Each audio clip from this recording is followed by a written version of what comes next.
ঘরের রংগুলো দেখুন কত সুন্দরভাবে সাজিয়েছেন। আর দেখুন পিড়িতে কিন্তু একটি ছাগলছানা বসে রয়েছে। বন্ধুরা, আমি রয়েছি ঠরকাদহতে, আর ঠরকাদহ থেকে আপনাদের সকলকে আমি আবারও স্বাগত জানাচ্ছি। এটি হচ্ছে আমাদের অফবিট বান্দোয়ানের একটি অফবিট লোকেশন। আর আপনারা যদি বান্দোয়ান ভ্রমণের জন্য এসে থাকেন, অবশ্যই এই গ্রামটিকে আপনারা ভিজিট করতে পারেন। এখানে আপনারা ওয়াল পেন্টিং থেকে শুরু করে ন্যাচারাল বিউটি সমস্ত কিছুই পেয়ে যাবেন। আমি দুয়ারসিনি ঘুরতে এসে ঠরকাদহ গ্রামের দিকে এসে পৌঁছে গেছি। আর এখানে দেখুন আমার বাইক রেখে দেওয়া হয়েছে। আর আমি যে জিনিসটি দেখানোর জন্য এখানে দাঁড়ালাম সেটি হচ্ছে আপনারা নিজেরাই দেখুন। এ হচ্ছে আমার পাশের গ্রাম ঠরকাদহ। আর আমি রাস্তাতে দাঁড়ালাম একটা কারণেই, কারণ আপনারা এই ভ্যালিটি দেখুন। গ্রামের দুই পাশে উঁচু উঁচু পাহাড় রয়েছে, আর পাহাড়ের মাঝেই কিন্তু এই খুব সুন্দর একটি গ্রাম ঠরকাদহ গ্রাম।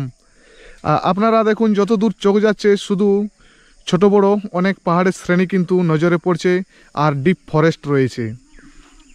এ হচ্ছে একটি আদিবাসী গ্রাম ঠরকাদহ। আর আমি রয়েছি ঠরকাদহ যে প্রাইমারি স্কুল রয়েছে তার কাছাকাছি। আর দূরে দেখা যাচ্ছে বুড়ো বুড়ি পাহাড়। যে সবচাইতে উঁচু যে পাহাড়গুলো আপনারা দেখতে পাচ্ছেন ওগুলোই হচ্ছে বুড়ো বুড়ি পাহাড়। আর এর আগের ভিডিওতে আমি আপনাদেরকে দেখিয়েছিলাম মেঘাদহ থেকে ওই বুড়ো বুড়ি পাহাড়। আর আজ আমি চলে এসেছি একদম ঠরকাদহ গ্রামে। আর এই হচ্ছে এখানে যে ন্যাচারাল বিউটি তা আপনারা দেখুন। আর কমেন্ট অবশ্যই করবেন যে আপনারা কি এর আগে এই জায়গাটিতে এসেছেন। তো এবার আমি আপনাদেরকে এখানের একটি মোটো ব্লগ দেখানোর একটু চেষ্টা করব। আমি তো কিছুক্ষণ আগে আপনাদেরকে বললাম যে আমি ঠরকাদহ গ্রামে এসে পৌঁছেছি। আর সামনে আপনারা পাহাড়ের শ্রেণীটি দেখুন। আর এই গ্রামের একটি ভিডিও ফুটেজ আপনাদের কাছে তুলে ধরার জন্য আমি মোটো ব্লগ সেটআপে চলে এলাম। এই হচ্ছে ঠরকাদহ প্রাইমারি স্কুল। আর আমি যত সামনের দিকে এগিয়ে যাচ্ছি তত যেন পাহাড়ের যে উচ্চতা বারে বারে কমে যাচ্ছে। এটি একটি খুব সুন্দর আদিবাসী গ্রাম। ঘরের রংগুলো দেখুন কত সুন্দরভাবে সাজিয়েছেন। আর দেখুন পিড়িতে কিন্তু একটি ছাগলছানা বসে রয়েছে, দেখার মতো সিন। এই সমস্ত জিনিসগুলো আপনারা শুধুমাত্র গ্রামীণ এলাকাতে পেয়ে যাবেন। আমি বন্ধুরা রয়েছি আমাদের বান্দোয়ান থানার একদম শেষ গ্রাম ঠরকাদহতে। আর ঠরকাদহ থেকে আপনাদের সকলকে স্বাগত জানাচ্ছি। আমি হলাম বিশ্বরূপ, আর আমি আজ চলে এসেছি আমাদের অফবিট জঙ্গলমহলের ঠরকাদহ ঘোরার জন্য। গ্রামটি খুবই ছোট্ট গ্রাম, কিন্তু গ্রামটি কিন্তু সাজানো গোছানো গ্রাম। এরকম পরিবেশ শুধুমাত্র আপনারা গ্রামীণ এলাকাতে পেয়ে যাবেন, অন্য কোনো জায়গাতে আপনারা পাবেন না। আপনারা দেখছেন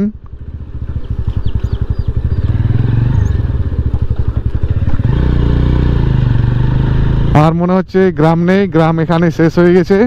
এবার আমি এখান থেকে ব্যাক করে যাব।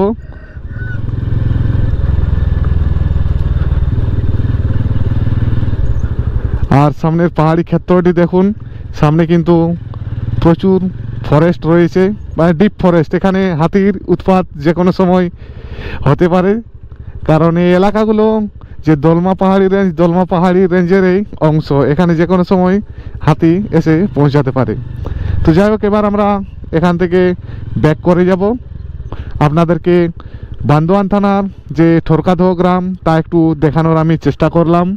আর এদিকে যে রাস্তা, এই রাস্তা সোজা চলে গেছে চিল্কি বেড়ার দিকে। আর চিল্কি ঝর্ণার আমি ভিডিও অলরেডি এর আগে করেছি। তো যাই হোক, এবার আপনারা সামনের ভ্যালিটি দেখুন।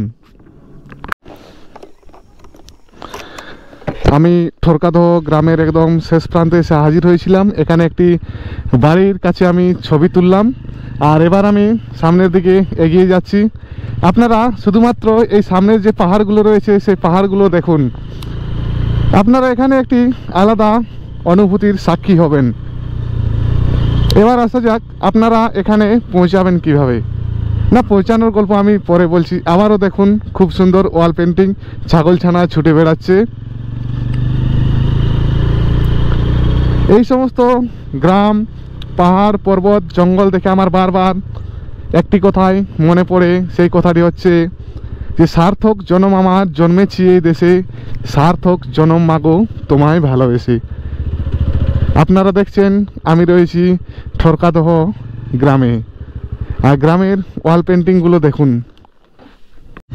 আমি ছবি তোলার জন্য এখানে দাঁড়িয়েছিলাম, আর আবারও আমি বেরিয়ে পড়লাম আজকের যে ট্রাভেল। এবার হয়তো কিছুক্ষণের মধ্যেই কিন্তু আমার ট্রাভেল শেষ হয়ে যাবে। তো ছোট্ট একটি আদিবাসী গ্রাম, মানুষগুলো কত সুন্দর, ভালো সরল মনের, ওদের সঙ্গে ছবি তুললাম। আমি ভিডিওগ্রাফি করিনি একটি কারণে, কারণ সব জায়গাতে ভিডিওগ্রাফি করাটা ভালো জিনিস নয়।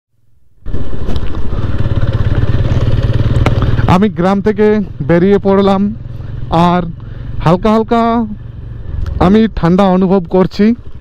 যাই হোক, সামনে গিয়ে আমি আমার যে শীতের পোশাক তা কিন্তু পরে নেব। আর এই হচ্ছে আমার অ্যাডভেঞ্চারপূর্ণ রাস্তা। চারিদিকে আপনারা দেখছেন পাহাড় আর জঙ্গল, আর এই দেখুন কচিকাচারা ঘুরে বেড়াচ্ছে।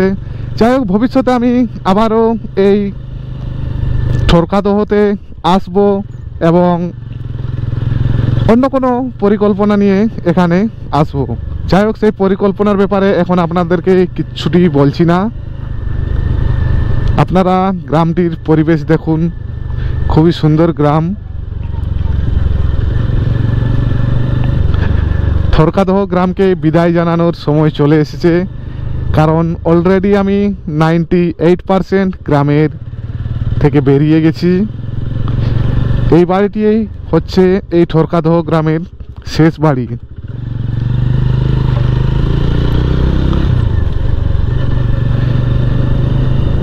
কৃষক পরিবারের মানুষজন মাঠের কাজ থেকে ফিরছেন, সেটি আপনারা দেখলেন। আর এই রাস্তা দিয়ে সোজা বেরিয়ে যাওয়ার একটি রাস্তা রয়েছে। যাই হোক, আজ কিন্তু সেই রাস্তা দিয়ে আমি যাচ্ছি না। আমি শুধুমাত্র এখন সোজা গিয়ে বান্দোয়ানে চলে যাব এবং বান্দোয়ান থেকে আমি আমার বাড়ির পথে রওনা দেব।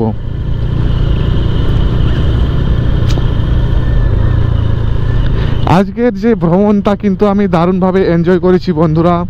আপনাদের কীরকম লেগেছে আপনারা আপনাদের যে মন্তব্য তা কিন্তু কমেন্ট বক্সে লিখতে ভুলবেন না। কিন্তু দেখুন, প্রকৃতির মাঝে যেন একটি ক্যানভাসের ওপর কিছু একটি এঁকে দিয়েছেন শিল্পী। ঘরবাড়িগুলো দেখে সেরকমই মনে হচ্ছে। আমার প্রিয় জঙ্গলমহল, আমি আবারও বলছি, আমি তোমাকে ভালোবেসে ফেলেছি।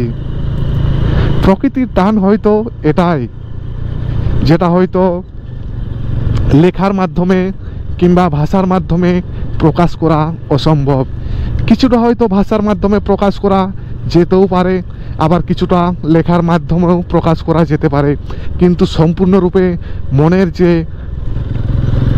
বিষয় তা কিন্তু কখনো তুলে ধরা সম্ভব নয়।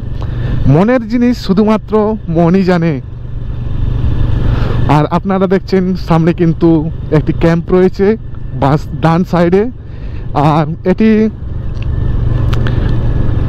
রিসেন্টলি চালু হয়েছে। আপনারা চাইলে এই সমস্ত জায়গাগুলোতে আপনারা থাকতে পারেন। আমি যেহেতু খুব কাছে, তাই কিন্তু এখানে থাকার আমার কোনো ডিসিশন নেই। পরন্ত বিকেলের সূর্যরশ্মির আভা গায়ে মেখে মেখে আমি আমার বাড়ির পথে রওনা দিচ্ছি। আর আজকের এই যে ভ্রমণের সুন্দর অভিজ্ঞতা আমি আপনাদের সকলের মাঝে শেয়ার করছি। হয়তো একটু এই জায়গায় এসে একটু ভাবুক হয়ে পড়েছি। যাই হোক, কি করব বলুন, করার কিছু নেই। প্রত্যেকটা জায়গাকেই আমি যখন ভ্রমণের জন্য যাই, আমার অজান্তেই সেই জায়গার উপর একটি আমার মায়া জন্মে যায়। আর এই মায়ার বাঁধন ছিন্ন করে বাড়ির পথে রওনা দেওয়া আমার কাছে কিন্তু একটি কঠিন থেকে কঠিনতম কাজ হয়ে দাঁড়ায়। যাই হোক বন্ধুরা, অনেকক্ষণ থেকে আমি আপনাদেরকে মনোরঞ্জন করলাম, এবং আমার এই ভিডিও যদি আপনাদের একটুও ভালো লেগে থাকে কিংবা মনে একটুকুও দাগ দিয়ে থাকে, আপনারা জানাবেন, বন্ধুদের কাছে শেয়ার করবেন, এবং এই সমস্ত আমাদের লুকিয়ে থাকা স্বর্গগুলোকে সকলের মাঝে তুলে আনার একটু চেষ্টা করবেন। আমাদের পর্যটনকে আরও সামনের দিকে এগিয়ে নিয়ে যাওয়ার জন্য আপনাদের সকলের সহযোগিতা আমি কামনা করি। এই জন্যই আমি দুয়ারসিনীকে বারবার বলি, দুয়ারসিনী তার দ্বার খুলে দিয়েছে, আপনারা চলে আসুন দুয়ারসিনীর দ্বারে, আর মনের দুঃখ কষ্ট সমস্ত কিছুকে এখানে উজাড় করে দিয়ে চলে যান, আর মনের মধ্যে শুধুমাত্র নিয়ে যান অফুরন্ত ভালোবাসা, অফুরন্ত আনন্দ। বন্ধুরা, আমি আজকের মতো এই যে আমার ছোট্ট উপস্থাপন এখানে শেষ করছি। আপনারা সকলে ভালো থাকবেন, আর পরবর্তী ভিডিওতে দেখা হচ্ছে নতুন কোনো জায়গাতে। ততক্ষণের জন্য গুড বাই, জয় হিন্দ।